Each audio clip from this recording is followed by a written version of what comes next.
अब हमने magnetic field को स्टडी करना है। एक वायर है, लॉन्ग चार्ज वायर है, और इसमें अगर करंट फ्लो कर रहा है तो मैग्नेटिक फील्ड ही जनरेट हो जाएगा। अब अगर मैग्नेटिक फील्ड को हमने स्टडी करना है, then we must study the Ampere's law. Ampere's law को बीच में लाना पड़ेगा, क्योंकि मैग्नेटिक फील्ड अगर हमने फाइंड करना है तो एम्पेयर्स लॉ ही लगेगा। तो मैथमेटिकली एम्पेयर्स लॉ को अगर हम डिफाइन करें, Ampere's law mathematically the dot product of dl, which is equal to mu naught times the current enclosed। अब हमारे पास यहाँ पे एक फर्ज कर ले एक वायर है, और इस वायर में एक लेंथ एलिमेंट है dl।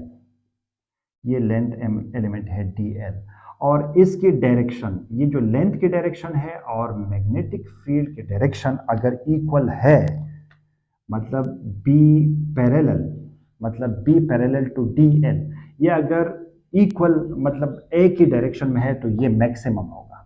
लेकिन dl अगर इस डायरेक्शन में है और आपका जो मैग्नेटिक फील्ड है वो इस डायरेक्शन में है, बी परपेंडिकुलर, इसको अगर मैं बी परपेंडिकुलर लिख दूं तो बी परपेंडिकुलर, इसके दरमियान लेंथ और इसके दरमियान जो एंगल है वो 90 होगा।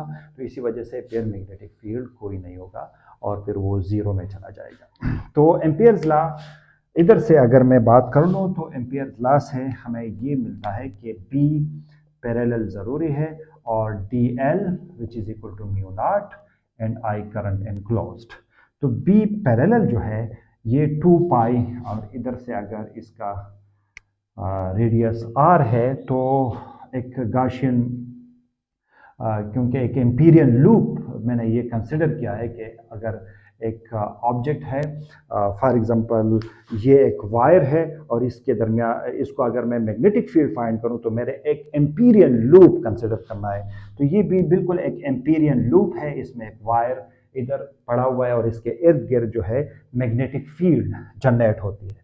तो यहाँ से मैं लिख सकता हूँ कि 2 पाई आर जो ये सरकमफ्रेंस है इस लूप का, और जो टोटल करंट है वो आई है।